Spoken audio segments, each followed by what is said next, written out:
Gerald Anderson tuluyan ng binaliw si Julia Barreto.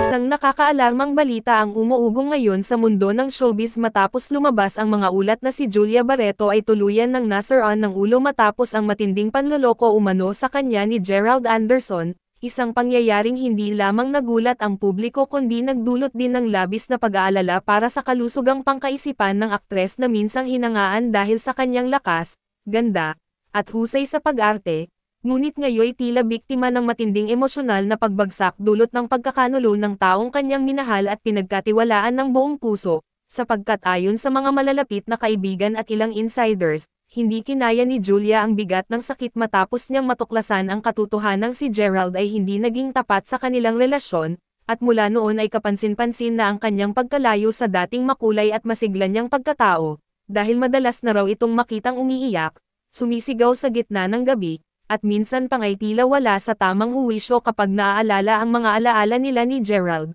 bagay na lalong nagpatunay sa lumalabas na balitang tuluyan nang naapektuhan ang kanyang isipan sa sobrang bigat ng emosyon at trahedya na kanyang pinagdaanan, samantalang si Gerald naman ay nananatiling tahimik at tila walang intensyong humarap sa isyu, isang bagay na lalong nagpapaigting ng galit ng publiko na ngayon ay nakikiisa sa panawagang bigyan ng hustisya si Julia. Hindi sa aspeto ng batas kundi sa aspeto ng respeto at pagdamay bilang isang babaeng naging biktima ng panloloko at pagkakanulo, at dahil dito, umuugong ang mga diskusyon tungkol sa kahalagahan ng mental health, na kung saan maraming eksperto at fans ang nananawagan na tulungan si Julia at huwag siyang iwan sa oras ng kanyang pangangailangan, sapagkat ang kanyang sinapit ay hindi na simpleng heartbreak kundi isang trahedya ng puso at isipan na maaaring makapagpabago sa takbo ng kanyang buong buhay, at ngayon, habang patuloy na pinag-uusapan ang kanyang kalagayan, malinaw na sa mata ng publiko, si Julia Barreto ay isang babaeng minsang nagmahal ng buong-buo ngunit ngayoy wasak,